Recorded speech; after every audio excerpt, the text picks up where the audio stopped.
सत्य गुरुवे नमः। ईड़ा जमुना पिंगला गंगा सुषुम्ना सरस्वती जान, सत्यानंद सदैव परवी यदि साधक करे स्नान। मानव की 3 नाड़ियाँ हैं, इंगला, पिंगला, सुषुम्ना। इंगला नाड़ी को जमुना कहते हैं, पिंगला नाड़ी को गंगा कहते हैं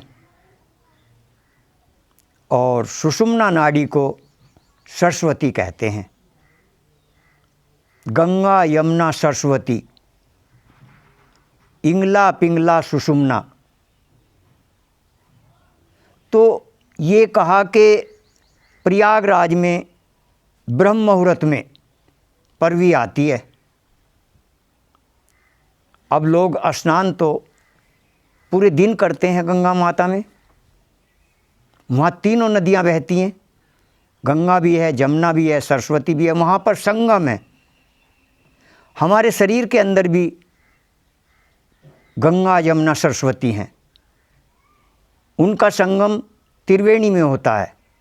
त्रिवेणी कहा उस स्थान को, त्रिकुटी में होता है। जैसे प्रयागराज में त्रिवेणी है, ऐसी इसी तरह से मानव के शरीर में भी त्रिवेणी है। कहाँ? जहाँ त्रिकुटी कहते हैं, यहाँ इसको त्रिकुटी कहा। तीनों का संगम होता है यहाँ, गंगा यमुना सरस्वती का। तो जब तीनों नदियाँ हमारे अंदर भी बह रही हैं तो हमारे अंदर परवी है और सदैव हमेशा परवी रहती है। परवी किसके लिए कहा? प्रकाश के लिए। प्रकाश को परवी कहा। अब ब्रह्म मुहूर्त में ही क्यों कहा? क्योंकि अधिकतर संसार सोता है, उस समय निद्रा अवस्था में रहता है, और जो साधक है वह जागता है, साधना करता है। तो जिस समय साधक साधना करता है तो उसको प्रकाश की अनुभूति होती है। वह प्रकाश की नदी में स्नान करता है। जो प्रकाश की नदी में स्नान करता है उसके पाप कर्म कट जाते हैं। ये कहते हैं कि गंगा में स्नान करने से पाप कर्म कटते हैं। ये प्रकाश की गंगा है, प्रकाश की नदी है। और ब्रह्म मुहूर्त में इसीलिए कहा क्योंकि साधना ब्रह्म मुहूर्त में ही फलीभूत होती है अधिकतर। तो इस नदी में स्नान करने से मानव के पाप कर्म कटते हैं।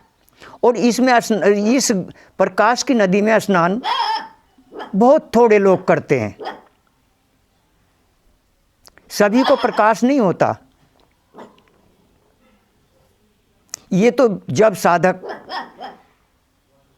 बहुत दिन तक साधना करता रहता है, साधना करते करते उसको प्रकाश की अनुभूति होने लगती है। जब प्रकाश की अनुभूति होगी तो फिर वह उसमें स्नान करने लगेगा। और ये इंगला पिंगला सुषुम्ना, इनके लिए क्यों कहा? जो मानव सुषुम्ना सुमिरन करता है उसको बहुत ही जल्दी प्रकाश की अनुभूति होने लगती है। तो मानव को इस इंगला पिंगला सुषुम्ना को जानने के लिए संतों की शरण में जाना चाहिए। इस त्रिवेणी में स्नान करने के लिए, प्रकाश की नदी में स्नान करने के लिए इसके बारे में जानने के लिए संतों की शरण में जाना चाहिए।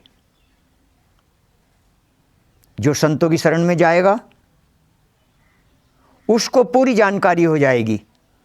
और देखो जी, ये अंदर का मार्ग है, ये अंदर का विषय है।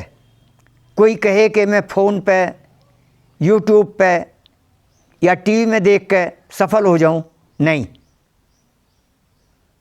हानि हो सकती है। इसी तरह से कोई साधक यदि अपनी मर्जी से ही कुछ करेगा तो वो हानि में जा सकता है, न कि लाभ। हमने देखा है, हमें मिले हैं ऐसे लोग जिनको हानि हो गई, फिर हमने उनको राजयोग बताया। योग दो होते हैं, एक राजयोग, एक हठ योग। जो श्री कृष्ण जी महाराज ने भी कहा, राज विद्या राज गुह्यम, 90वें अध्याय में दूसरा श्लोक है, गीता के 90वें अध्याय में दूसरा श्लोक है। राज विद्या, सब विद्याओं का राजा, तो राजयोग। अब वो जो हठी, जो मैं बता रहा हूँ आपको कि हमने देखा है उसको, वो हठ योग करता था, हानि हो गई, बहुत बड़ी हानि हो गई। फिर बाद में वो ठीक हो गए, कोई दिक्कत नहीं हुई, पर शुरू में तो उसको हानि हो गई। हमने उसको राजयोग बताया, फिर उसको ये भी कहा भाई डॉक्टर को भी दिखाना। उन्होंने डॉक्टरी इलाज भी कराया, और जो हमने राजयोग बताया, राज विद्या बताई, उसको भी किया, ठीक हो गया। तो मेरे मित्रों, ये अंदर का मार्ग है। इसके लिए तो गुरु की या आचार्य कह दो, आचार्य उसे कहते हैं जो इस आध्यात्म मार्ग में निपुण होता है। गुरु भी उसे ही कहते हैं जो इस राजयोग को सिखा सके, बता सके। और गुरु के पास जाने में कोई आपत्ति नहीं होनी चाहिए। जिस काम को मानव कल्पों तक भी पूरा नहीं करेगा, गुरु उसे एक पल में समझा देता है।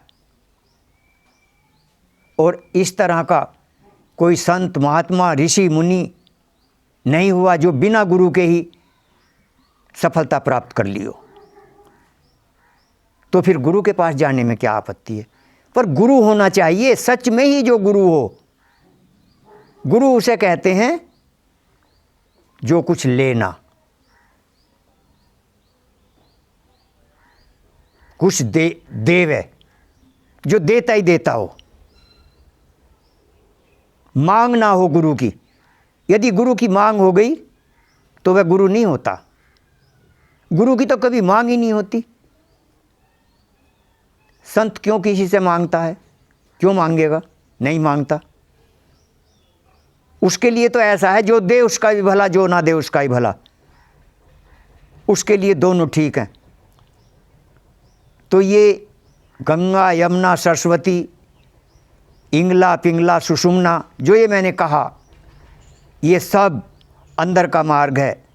यदि आपको कोई बता दे, समझा दे तो ठीक है, नहीं तो फिर हमारे पास आ जाना। हम सुषुम्ना नाड़ी में हमारे लिए सफलता है, हमारे पास सफलता है, हमें सफलता मिली हुई है, गुरुदेव की कृपा है हमारे ऊपर। और जिसके ऊपर गुरुदेव की कृपा होती है, जो जानता है, वही तो दूसरे को जनाएगा। बाहर के कार्य को तो आदमी देखकर भी कर सकता है, ये अंदर का मार्ग है। अब जो इस त्रिवेणी में स्नान करेगा वह अपने कार्य में सफल हो जाएगा, अपने लक्ष्य की प्राप्ति कर लेता है वह। प्रेम से बोलिए श्री सतगुरुदेव महाराज की जय।